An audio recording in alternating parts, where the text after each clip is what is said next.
Bonjour tout le monde, c'est Pamela, bienvenue sur ma chaîne YouTube, j'espère que vous allez tous très bien. Alors la dernière fois que j'ai fait une vidéo d'introduction en extérieur, si vous vous rappelez, il y avait une grosse tempête de neige, alors je me trouve à peu près au même endroit, sauf que là, comme vous pouvez le voir derrière moi, c'est le printemps, on a une très belle journée aujourd'hui. Alors dans cette vidéo, je vais vous présenter 3 romans, j'ai 2 coups de cœur et une déception. Je vais les présenter dans l'ordre de lecture, comme d'habitude. Alors le premier, ça s'appelle La Décision, c'est signé Karine Thuil, c'est une autrice française que j'ai découverte à travers ce roman. Le deuxième roman que j'ai lu, c'est Nuit de Bernard Minier, qui est en fait le 4e tome des aventures du commandant Servaz. Et enfin, je vais vous parler d'une autrice américaine, Tiffany Quay Tyson. J'ai lu de cette autrice Un si profond sommeil. Alors, je vous parle de ces 3 livres tout de suite. Commençons tout de suite cette présentation de mes lectures avec un coup de cœur, La Décision de Karine Thuil. Alors, c'est un roman que j'ai vraiment adoré, je l'ai lu d'une traite, c'était passionnant. La décision, c'est Alma qui doit la prendre et ce n'est pas n'importe quelle décision. Ce qu'elle va décider peut avoir un fort impact sur toute la société française. Alma, elle est juge antiterroriste, elle est régulièrement menacée et elle vit sous protection policière constante. Le dossier qui l'occupe actuellement, c'est celui d'un jeune homme qui est de retour de Syrie. Ce jeune homme s'appelle, je l'ai noté, Abdeljalil Kassem.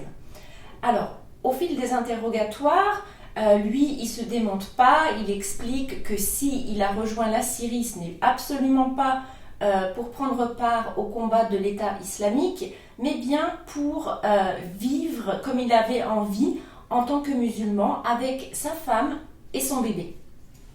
Et une fois sur place, sa femme et lui ont été très déçus de ce qu'ils ont vu, ça ne correspondait pas du tout à ce à quoi ils s'attendaient et c'est pour ça qu'ils ont choisi de rentrer en France. Donc ça, c'est la ligne de défense d'Abdeljalil Kassem.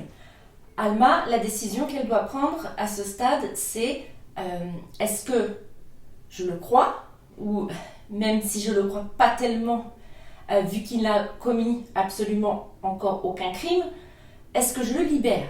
Ou bien est-ce qu'au nom du principe de précaution, je le maintiens en détention? En sachant qu'on a, à part son séjour en Syrie, on n'a absolument rien de concret à lui reprocher.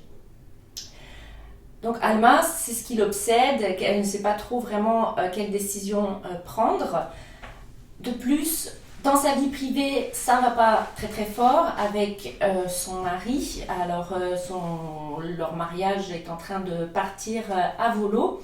Et c'est alors qu'Alma va entamer une liaison extra-conjugale avec un homme qui est en fait l'avocat d'Abdeljalil Kassem. Donc finalement cette relation ne va pas tellement avoir d'impact sur la décision que Alma va prendre. C'est quelqu'un qui est quand même très professionnel. Donc on alterne entre vraiment tous ces questionnements professionnels et personnels. Alors, si j'ai beaucoup aimé ce roman, ça tient avant tout à la plume de l'autrice. Alors on a quelque chose qui est très concis, très précis, très percutant. Il n'y a pas de, comment dirais-je, de fioriture. C'est vraiment, elle va droit au but, Karine Thuil, et c'est très appréciable. C'est quelqu'un qui sait bien choisir ses mots et donc ça touche vraiment le lecteur au cœur. Le roman, c'est une fiction, mais il est écrit un petit peu comme si ça n'en était pas une. Et on se met vraiment à la place d'Alma et on se dit, mais moi, qu'est-ce que je ferais à sa place? Donc je pense qu'elle a vraiment bien réussi à transmettre à son lecteur tous ces questionnements qui sont très importants. Ça invite aussi à réfléchir à ce qu'on doit faire de toutes ces personnes qui reviennent de Syrie ou d'ailleurs. Est-ce que parce qu'on a peur, parce qu'on pense qu'ils vont peut-être faire quelque chose, est-ce qu'on les enferme ou est-ce qu'on respecte l'état de droit et à partir du moment où ils n'ont pas commis de crime avéré, on les libère. Voilà, donc c'est une réelle question de société, ça invite beaucoup à s'interroger sur ce qu'il faut faire de ces personnes. Donc, j'ai adoré ce roman. Karine Thuil, pour moi, c'était une découverte et j'ai vraiment très envie de lire un autre de ses romans. Donc même si vous ne vous intéressez pas forcément aux questions de terrorisme, c'est vraiment une lecture très très intéressante. Je vous la conseille fortement. Après en avoir fini avec La Décision, j'ai changé complètement de genre. J'aime bien alterner en fait les romans qui pour moi sont un peu plus difficiles avec des romans qui sont plus faciles à lire. Et entre deux romans plus complexes, j'ai choisi de lire Nuit de Bernard Minier. Nuit, c'est le 4e tome des aventures du commandant Servaz. Dans ce 4e tome, tout commence à Bergen, en Norvège, où le corps mutilé d'une femme est retrouvé dans une église. L'inspectrice en charge de cette affaire s'appelle Kirsten Nygaard et son enquête va la mener sur une plateforme pétrolière parce que la victime travaillait sur cette plateforme. Là, elle va découvrir qu'un des employés manque à l'appel. Et dans la cabine de cet homme, elle va découvrir de très nombreuses photos d'un homme qui est apparemment un policier français. Elle va aussi découvrir la photo d'un petit garçon avec au dos l'inscription de son prénom, Gustave. Donc, Kirsten va finir par identifier le policier, c'est évidemment Martin Servaz. Pendant ce temps-là, lui, Martin, à Toulouse, il est sur la piste d'un violeur multirécidiviste. Et puis, il y a un petit peu une course-poursuite qui s'engage avec cet homme. Et Martin se fait tirer dessus. La balle lui transperce le cœur. Il est conduit dans un état critique à l'hôpital. Il va tomber dans le coma. Mais, comme c'est notre héros, forcément, il va s'en sortir. Sans une égratignure, soit dit au passage, ce qui est très extraordinaire. Et donc, quand il reprend le travail, il reçoit la visite de l'inspectrice norvégienne qui lui apprend que des photos de lui ont été découvertes, qu'une photo d'enfant a également été découverte, mais surtout que l'ADN présent dans la cabine correspond à celui de Julian Hirtmann, tueur en série suisse et ennemi juré de Martin Servaz depuis le tout premier tome de ses aventures. Alors Martin va se lancer sur la piste de Julian, également sur la piste de Gustave, essayer de retrouver cet enfant en compagnie de Kirsten. Alors qui est Gustave? Est-ce que ce serait le fils de Hirtmann? Est-ce que ça serait pas un bon moyen aussi de lui mettre la pression? D'un autre côté, il est un petit peu inquiet parce qu'il se dit oui, quand même, trouver autant d'indices tout d'un coup sur ce tueur en série qui a disparu depuis plusieurs années et qui est très prudent, ça paraît un petit peu louche. Et il a effectivement entièrement raison de ce côté-là. Alors, qu'est-ce que j'ai pensé de ce 4e tome? J'avais beaucoup aimé Glacé, qui est le premier. J'avais aussi bien aimé Le Cercle, le 2e. Le 3e, N'éteins pas la lumière, j'avais beaucoup moins aimé. Pas pour des questions de style ou d'intrigue ou quoi que ce soit, plus pour des questions de violence gratuite. Ça, c'est quelque chose que je n'aime pas du tout. Il y avait vraiment beaucoup de violence dégueulasse et moi, j'aime pas ça du tout.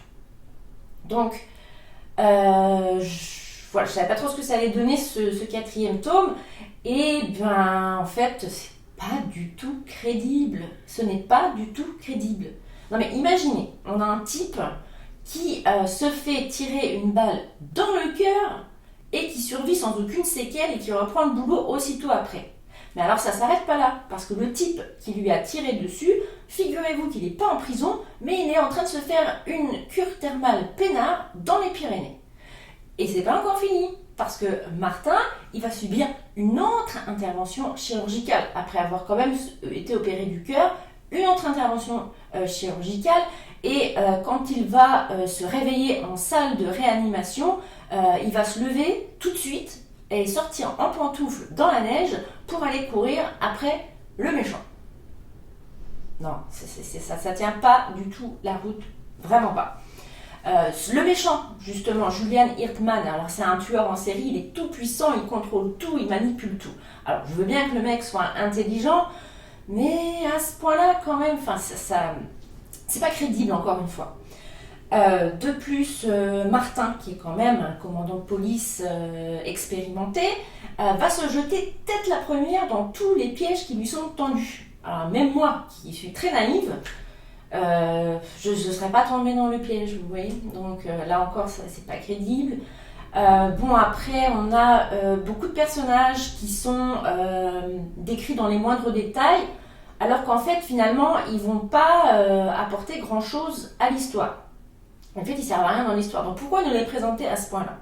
C'est vraiment une perte de temps, ça alourdit la lecture, ça sert à rien. Et d'un autre côté, on a des personnages secondaires récurrents que moi j'aime beaucoup, comme Samira et Vincent, qui là encore, comme dans le tome précédent, sont complètement sous-exploités. Et c'est vraiment dommage parce qu'il a deux personnages intéressants qu'il n'utilise pas, Bernard Minier. Donc c'est vraiment du gâchis. On a aussi du gâchis au niveau du style et ça m'a un petit peu mis en colère parce que pour moi c'est quelqu'un qui écrit très bien, c'est quelqu'un qui a un énorme potentiel et là on se retrouve avec des tics de langage, enfin des tics d'écriture qui sont beaucoup trop présents dans le roman. Il en fait des tartines. Regarde, j'en ai relevé une, j'ai ouvert le bouquin au hasard hier en préparant cette chronique et j'ai trouvé la phrase, je vous la lis, hein. Le prénom explosa à ses oreilles comme une grenade dégoupillée. Non mais c'est complètement nul comme comparaison. C'est vraiment stupide. Voilà, donc il y a plein de trucs comme ça. Il y a aussi un abus de phrases courtes, de phrases hachées. Tout ça pour donner une impression de rythme. Alors je vais vous lire un petit passage que là encore j'ai sélectionné hier en préparant tout ça. Donc je commence ma lecture. Kirsten, qui avait continué de descendre, s'arrêta et se retourna. Elle le vit immobile, un panache de buée devant sa bouche ouverte. Bon, ça aussi c'est très con d'ailleurs comme façon d'écrire. Déchiffra son regard et fit volte-face, portant son propre regard dans la même direction, vers la cour de récréation, cherchant ce qu'il avait vu, en italique. Et elle comprit. Il était là, Gustave, l'enfant blond, au milieu des autres gamins, le garçon de la photo. Et il y en a plein des passages comme ça. Donc, j'aime pas du tout. Donc, je suis très déçue, très déçue par ce roman qui me donne en fait l'impression d'une commande d'éditeur un petit peu, c'est sûrement pas vrai là, mais l'auteur a écrit ça, on dirait qu'il a écrit ça à reculons en fait parce qu'il était obligé. Genre il avait un couteau sous la gorge là, puis il fallait qu'il écrive son histoire et dans un tel style qui est devenu une caricature de lui-même en fait finalement. Donc je suis très déçue. Je ne sais pas si je vais continuer à lire les aventures du commandant Servaz ou pas. En tout cas, dans l'immédiat, je pense que je vais faire une pause avec cette série, malheureusement. Il est maintenant temps pour moi de vous présenter ma troisième lecture. Ça s'appelle Un profond sommeil. C'est de l'autrice américaine Tiffany Quay Tyson. Alors, comme je vous le disais en introduction, j'ai eu deux coups de cœur et une déception. Et là, je vous ai déjà présenté un coup de cœur et une déception. Donc celui-ci, forcément, vous vous en doutez, c'est un coup de cœur. Un profond sommeil, ça débute avec la disparition de Pansy, qui est une petite fille âgée de 5-6 ans. Elle disparaît alors qu'elle jouait dans une carrière désaffectée avec son grand frère Willett et sa grande sœur Roberta, alias Berthe. Les deux aînés s'étaient un petit peu éloignés de la carrière, laissant Pansy nager, ou plutôt flotter, dans le trou d'eau créé par l'ancienne carrière, et à leur retour, elle avait disparu. Donc Willett a cherché à retrouver sa sœur, pendant que Berthe est rentrée chez elle, en espérant que son frère revienne avec sa petite sœur. Et puis, malheureusement, ça ne s'est pas fait, et les deux aînés ont bien été obligés d'avouer à leur mère ce qui s'était passé. Donc la police enquête, bien évidemment, sur la disparition de Pansy. Le trou d'eau de la carrière est vidé, mais tout ce qu'on retrouve, ce sont des détritus et aussi de vieux ossements. C'est tout ce qu'il y a, il n'y a pas de traces de Pansy. Donc le temps s'écoule, la police évidemment, elle n'a aucune piste, elle n'a aucune preuve, donc elle recherche de moins en moins, elle donne de moins en moins de nouvelles à la famille. Du côté de la famille, ça va pas très bien puisque la mère, Loretta, est obsédée par la disparition de sa fille. Elle ne se nourrit que de thé glacé et elle fume cigarette sur cigarette en attendant que sa petite fille rentre à la maison. Le père, parce qu'il y a un père, Earl, lui, il avait disparu avant la disparition de Patsy. C'est un trafiquant, il fabrique et écoule des faux billets. Donc il avait disparu avant la disparition de sa fille et il ne réapparaît absolument pas après celle-ci. Donc c'est aux enfants, Willett et Berthe, de faire tourner la maison. Donc Willett arrête le lycée et commence à travailler dans la construction. Quant à Berthe, elle continue le lycée, mais en parallèle, elle va travailler avec sa mamie Clem, qui habite pas très loin. Mamie Clem, elle s'occupe de faire accoucher ou avorter des femmes enceintes. Donc, au contact de mamie Clem, Berthe va apprendre à s'occuper de ces femmes enceintes. Le roman nous amène aussi à suivre en parallèle une autre histoire. C'est l'histoire de mamie Clem quand elle était jeune fille, qu'elle commençait déjà à faire avorter des femmes en toute illégalité. Et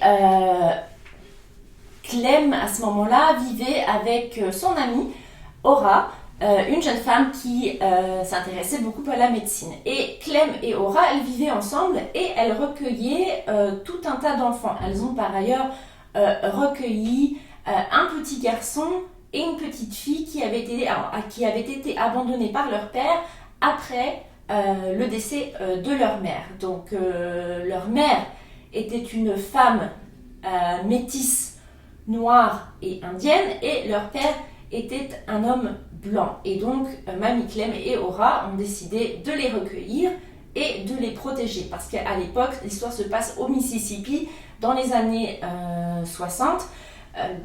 On est encore à une époque où on lynchait les Noirs. Donc mamie Clem et Aura vont chercher à tout prix à protéger les deux jeunes enfants. Donc, je reviens à l'histoire de Willett et Roberta. Les années passent, ils n'ont pas perdu espoir de connaître la vérité sur ce qui est arrivé à leur sœur. Et puis un beau jour, ils ont un indice qui les emmène en Floride. Et en Floride, ils vont essayer de retrouver à la fois la trace de leur père disparu, mais aussi celle de leur sœur, parce qu'ils veulent vraiment savoir, enfin c'est surtout Berthe, veut vraiment savoir ce qui est arrivé à sa petite sœur.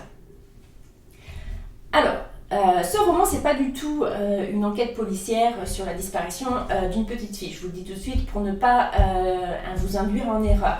C'est plutôt, en fait, dans un premier temps, le récit de la perte d'un être cher, le récit de la perte d'un enfant, le fait de ne pas savoir aussi ce qui est arrivé à cette personne disparue, c'est vraiment très difficile pour la famille. Donc ça, c'est toute la première partie du roman. La deuxième, quand ils partent en Floride, c'est plutôt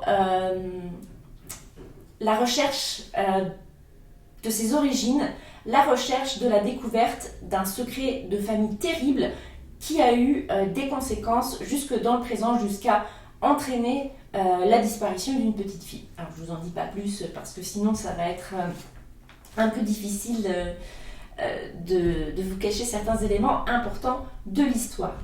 Alors pourquoi est-ce que j'ai autant aimé cette histoire ? Eh bien tout d'abord parce que je l'ai trouvée vraiment très originale, c'est très sympa. L'alternance, ça arrive souvent ça dans les romans, l'alternance présent, passé, elle est plutôt bien amenée.